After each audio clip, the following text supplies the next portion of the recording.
وسلم کی ذات کو، تو اللہ کے رسول صلی اللہ علیہ وسلم کے سلسلے میں مختلف ویدوں میں بھی، مختلف کتابوں میں بھی، اور مختلف اسکالرز جو خود اپنے زمانے کے رائٹرز ہوا کرتے تھے، کتابیں لکھنے والے تھے، ان سب نے اللہ کے رسول صلی اللہ علیہ وسلم کو اگرچہ آپ کے کلمے کا اقرار نہ کیا ہو، آپ کی رسالت کا اقرار نہ کیا ہو، لیکن اللہ کے رسول صلی اللہ علیہ وسلم کی شرافت کا ضرور اقرار کیا۔ بیٹا باہر ہو جاؤ، باہر بٹھا دی لڑ رہا ہے سب۔ اس سلسلے میں اللہ کے رسول صلی اللہ علیہ وسلم کی ذات کا نام ہی اس نسبت سے ہے کہ محمد نام رکھا گیا۔ اللہ کے رسول صلی اللہ علیہ وسلم کا نام جب محمد عبد المطلب نے رکھا ہے، آپ کے دادا نے، لوگوں نے پوچھا کہ محمد نام کیوں رکھا، تو آپ کا جواب تھا کہ محمد اس لیے رکھا تاکہ لوگ اس کی تعریف کریں۔ محمد کہتے ہی اس شخص کو ہیں جس کی حمد کی جائے، جس کی تعریف بیان کی جائے، جس کی پرشنسا کی جائے، جس کی تعریف کی جائے۔ اب دوسری کتابوں میں ہم اٹھا کے اگر دیکھیں، غور کریں، تو چاہے وہ وید ہو رگ وید کے لحاظ سے، چاہے وہ اتھرو وید ہو، اور بھی ویدوں اور مختلف کتابوں میں ملتا ہے کہ آپ صلی اللہ علیہ وسلم کے سلسلے میں سنسکرت میں نراشنس، مہپریہ، مسیجیہ، اس طرح کے شلوک، اس طرح کے منتر ملتے ہیں، اور ان کے معنی کیا ہیں۔ نراشنس، نر اس کو کہتے ہیں جو انسان، آشنس اس کو کہتے ہیں جس کی پرشنسا کی جائے، جس کی تعریف کی جائے۔ وہی لفظ محمد صلی اللہ علیہ وسلم کا ہے کہ محمد کے معنی ہی اس شخص کے ہیں جس کی تعریف کی جائے، اور نراشنس معنی ہی اس شخص کے ہیں جس کی آشنسا کی جائے، پرشنسا کی جائے، جس کی تعریف کی جائے۔ لہذا رگ وید کا وہ شلوک نراشنس مہپریہ مسیجیہ، کہ وہ نراشنس وہ شخص جس کی تعریف کی جائے گی، مہپریہ وہ لوگوں کا، سب لوگوں کا پسندیدہ ہوگا اور سب لوگوں کا پری ہوگا۔ دوسری کتابوں میں اور دوسرے لوگوں نے بھی آپ صلی اللہ علیہ وسلم کی وہ تعریف بیان کی ہیں جو شمار نہیں کی جا سکتی۔ دنیا کے لوگ جو آپ صلی اللہ علیہ وسلم کی ذات میں شک کریں، آپ کی پاکیزگی کی ذات میں شک کریں، پاکیزہ ذات میں شک کریں، تو ان سے بڑا گندا کوئی شخص نہیں ہو سکتا۔ حالانکہ وہ خود اپنے مذہب کے ماننے والوں نے، جنہوں نے رائٹرز نے، اسکالرز نے کتابیں لکھی ہیں، ان کی کتابوں کو وہ پڑھیں کہ ان لوگوں نے اپنے بہت سے اسکالر ہونے کے باوجود، بہت سے مہانائک ان میں ہونے کے باوجود، انہوں نے اگر سب سے زیادہ کسی کو بڑا مرتبہ دیا ہے اپنی کتابوں میں، تو وہ اللہ کے رسول حضرت محمد صلی اللہ علیہ وسلم۔ چاہے وہ آپ پروفیسر کرشن راؤ، جنہوں نے محمد دا پروفٹ آف اسلام نام کی کتاب لکھی، اور اس کتاب میں لکھا کہ محمد صلی اللہ علیہ وسلم کی جیون کی بہت سی سچائیاں ہیں، پوری سچائیوں میں اتر پانا کٹھن ہے، لیکن کچھ جھلک اس کی میں پیش کر سکتا ہوں کہ محمد بزنس مین بھی تھے، محمد اپدیشک بھی تھے، محمد سنرکشک بھی تھے، محمد استریوں کا ادھار کرتا بھی تھے، محمد غلاموں کا سہارا کرنے والے بھی تھے، محمد اناتھ لوگوں کے سنرکشک بھی تھے، ان کی حفاظت کرنے والے بھی تھے۔ دوسرے موقع پر دوسرے لوگوں نے بھی، پروفیسر جولز مائزر مین نام کا ایک شخص ہے، یہودی ہے، انگلش میں ان کو جیوز کہا جاتا ہے، اس شخص نے 15 جولائی 1974 ٹائمز نام کی میگزین میں لکھا، ٹاپک کیا who are histories greater men, who are histories greater, کہ اتہاس میں کون کون لوگ مہانائک، عمدہ لوگ گزرے۔ اس نے اپنی کتاب میں ان لوگوں کے نام شمار کرنے کے لیے چند خصوصیات ذکر کی۔ ان خصوصیات میں پہلی خصوصیت یہ تھی کہ جو شخص جنتا کا، اپنی عوام کا رہنے کا اچھا پربند کرنے والا ہو، آسان پربند کرنے والا ہو، اچت پربند کرنے والا ہو، وہ۔ دوسری شرط رکھی کہ جس کے ذہن میں، جس کی عوام میں رہنے والے لوگ، جس کے ماننے والے لوگ اپنے کو سیف محسوس کرتے ہوں، سرکشت محسوس کرتے ہوں، وہ۔ تیسری خصوصیت اس نے ذکر کی کہ جو شخص جس کی بات کو تمام کے تمام لوگ، کوئی بھی شخص جو اس کے ماننے والے ہیں، ان میں سے کوئی بھی شخص اس کی بات کا انکار نہ کرے۔ ان تینوں وشیشتاؤں، کوالٹیز اور خصوصیت کو اس نے ٹائمز نام کی میگزین میں لکھا کہ جب یہ تینوں چیزیں جس میں پائی جائیں گی، وہی اتہاس کا سب سے زیادہ گریٹر، سب سے زیادہ مہانائک ہے۔ اس نے دیکھا کہ پالس اور پاسچر اور گاندھی، ہٹلر، سکندر، قیصر، ان تمام لوگوں کو اس نے دیکھا، کسی میں ایک وشیشتا خصوصیت پائی جاتی تو دوسری نہیں پائی جاتی، کسی میں دوسری پائی جاتی تو تیسری نہیں پائی جاتی، کسی میں تیسری پائی جاتی تو پہلی نہیں پائی جاتی۔ لیکن اس نے دیکھا کہ حضرت محمد صلی اللہ علیہ وسلم کی ذات واحد ایسی ہے جس کی ذات میں یہ تینوں خصوصیات، جنتا کا پربند کرنے والا، اپنی عوام کی حفاظت کا ذمہ دار، اور اس کی بات جو ماننے والے ہیں اس کی بات کو تمام لوگ بیک وقت قبول کرنے والے ہوں، ایسا شخص اگر اس نے کسی کو پایا، حالانکہ یہودی ہے، اس نے صرف ایک شخص کو پایا، وہ حضرت محمد صلی اللہ علیہ وسلم۔ دوسرے موقع پر عیسائی،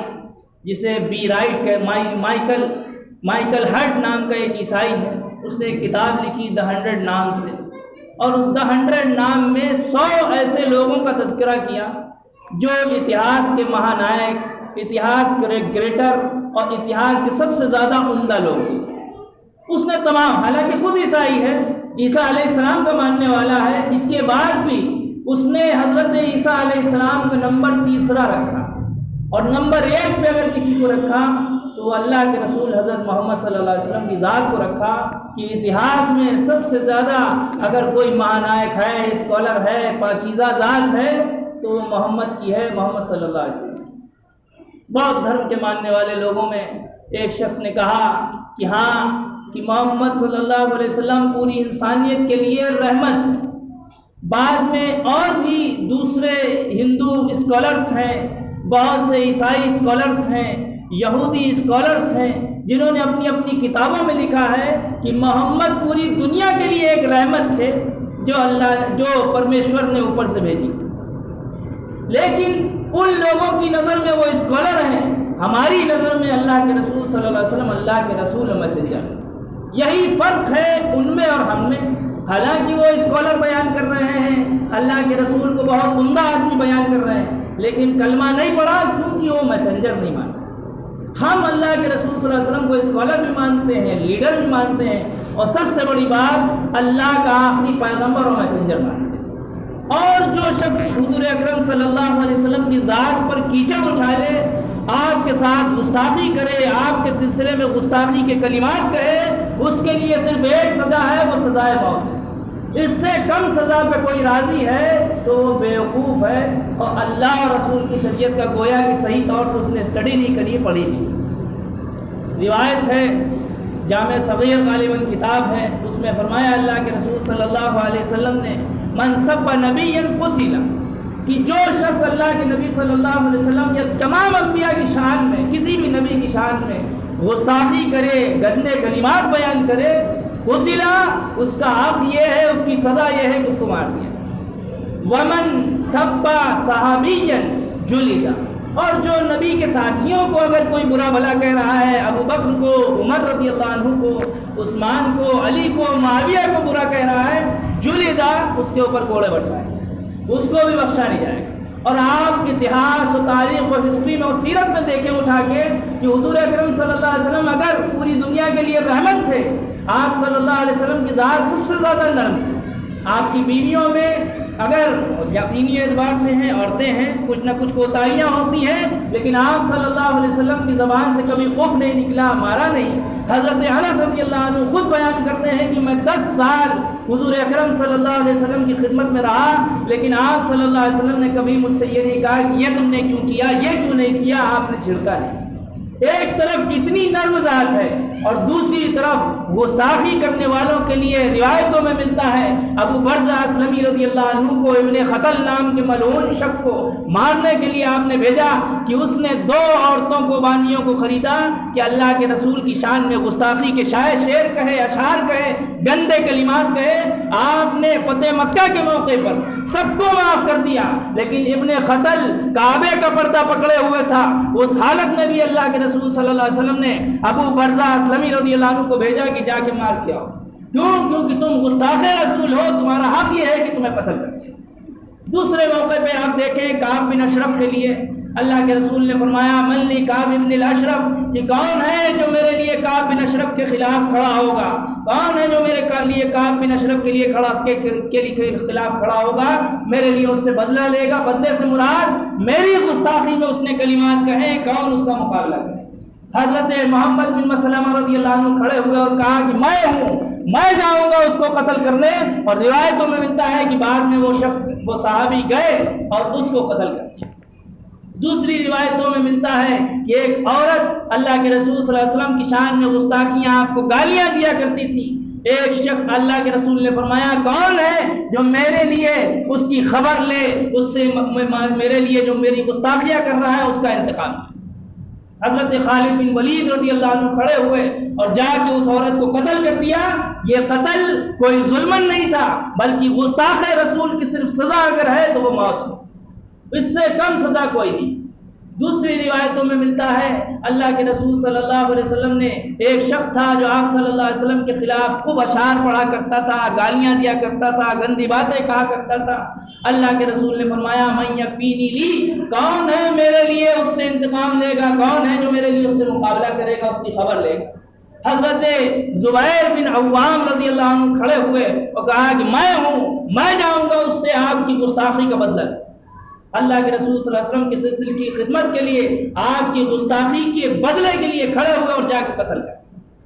یہ جذبہ تھا ان لوگوں کا جو حضور اکرم صلی اللہ علیہ وسلم کو اپنی ذات، اپنے ماں باپ اور اپنے تمام گھر والوں سے زیادہ محبوب رکھتے تھے۔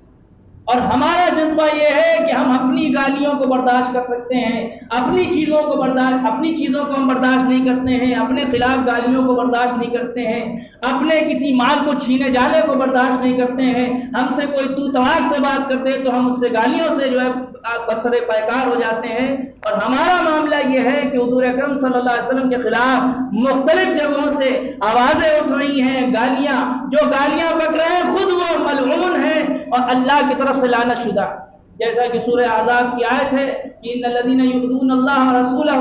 لعنهم الله في الدنيا والآخرة، کہ جو اللہ اور رسول کو تکلیف پہنچا رہے ہیں اللہ ان کو دھتکار چکا ہے، اللہ کی طرف سے ان کی طرف ان کے لیے لعنت ہے دنیا میں بھی آخرت۔ اس لیے آپ گزری کتابوں میں بھی دیکھیں، جو جن لوگوں نے اللہ کے رسول صلی اللہ علیہ وسلم کی سیرت نہیں پڑھی ہے اور آپ کے سلسلے میں پروفیسر کرشن راؤ کی کتاب محمد دا پروفیٹ آف اسلام نہیں پڑھی ہے، آپ صلی اللہ علیہ وسلم کے لیے جولس مائزرمین کی ٹائمز میگزین میں وہ آرٹیکل نہیں پڑھا ہے، اور آپ صلی اللہ علیہ وسلم کے لیے عیسائی مائیکل ہرٹ کی The 100 نام کی کتاب نہیں پڑھی ہے، تو یقیناً وہ سب سے بڑے گندے ہیں جو اللہ کے رسول پہ جھوٹے الزامات بیان۔ اور رہی بات نکاح کی کہ اللہ کے رسول صلی اللہ علیہ وسلم نے 11 تقریباً نکاح فرمائے۔ آپ دیکھیں کہ ایک پاکیزہ ذات جو ہوتی ہے وہ کیسی ہوا کرتی ہے۔ اگر کوئی گندی ذات ہو تو وہ لا محالہ گندے کاموں کو انجام دیتا رہے، اور اس کو لوگ اس زمانے میں ہندوستانی کلچر میں آج کے زمانے میں ورک کہا جا رہا ہے، جاب کہا جا رہا ہے۔ آپ نے پڑھا ہوگا، سنا ہوگا کہ زنا کے اڈے کھولے جا رہے ہیں اور اس کے بعد اس کو ورک اور جاب کا نام دیا جا رہا ہے، اور وہ ملعون جو زنا کے اڈے قائم کر رہے ہیں وہ حضور اکرم صلی اللہ علیہ وسلم پہ نعوذ باللہ انگلیاں اٹھا رہے ہیں۔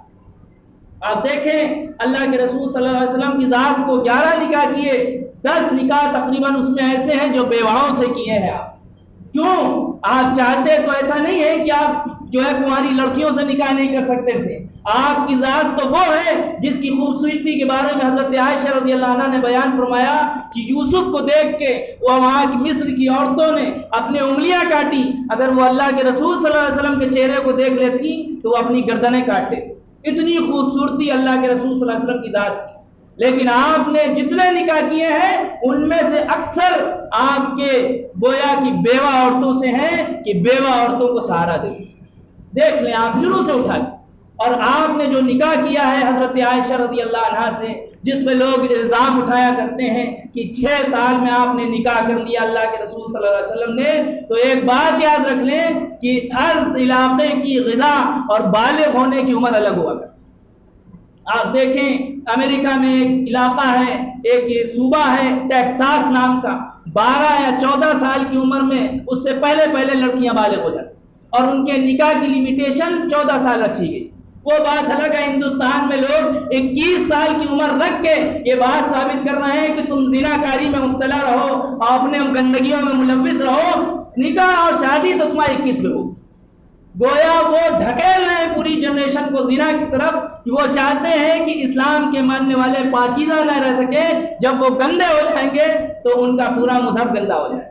پورے علاقے میں وہ گندگی پھیلائیں گے، پھر وہ اسلام پہ قائم نہیں رہے۔ بہرحال اللہ کے رسول صلی اللہ علیہ وسلم کا نکاح حضرت عائشہ سے 6 سال میں ہوا، اس کے بعد ایسا نہیں ہے کہ رخصتی 6 سال میں ہو، آپ صلی اللہ علیہ وسلم نے رخصتی 3 سال بعد 9 سال کی عمر جب حضرت عائشہ کی ہو گئی ہے، فزیکلی آپ بالکل ڈیولپ ہو چکی ہیں اور بالغ ہو چکی ہیں، اس وقت آپ نے رخصتی فرمائی۔ اب کوئی الزام تراشے تو آپ یہ دیکھیں کہ حضور اکرم صلی اللہ علیہ وسلم کی جتنی بیویاں تھیں وہ سب بیوہ تھیں اکثر، اور بیوہ عورتیں جو عمر دراز ہوتی ہیں ان کی قوت حفظ، مائنڈ کمزور ہو چکا ہوتا ہے، یاد کرنے کی صلاحیت کمزور ہو چکی، اور حضور اکرم صلی اللہ علیہ وسلم قیامت تک کے نبی ہیں، عورتوں کے بھی مردوں کے، عورتوں کے مسائل بھی اللہ کے رسول صلی اللہ علیہ وسلم کو عورتوں تک پہنچانا ہے، مردوں کے مسائل بھی مردوں تک پہنچانا ہے۔ لہذا ایک ایسی عورت، ایسی لڑکی کی ضرورت تھی جو مائنڈیڈ ہو، جو بات کو آبزرو کرنے والی ہو، لینے والی ہو، جلدی حفظ کرنے والی۔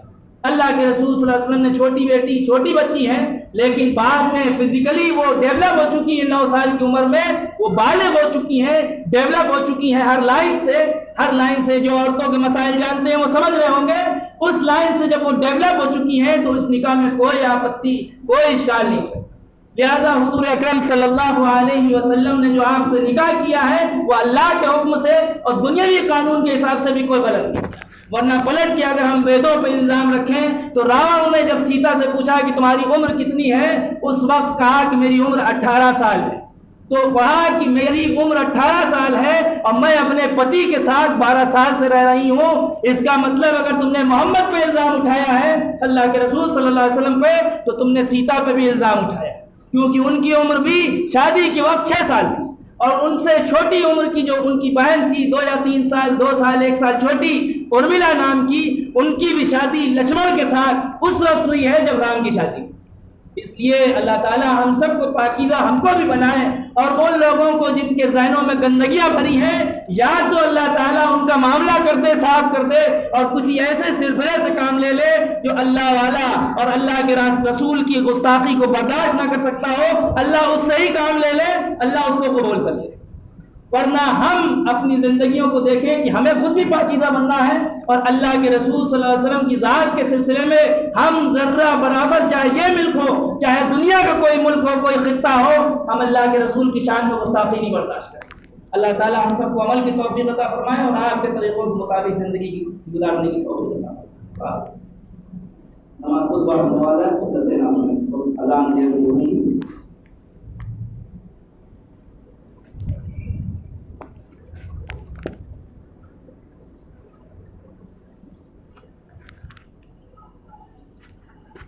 ایک 55 کا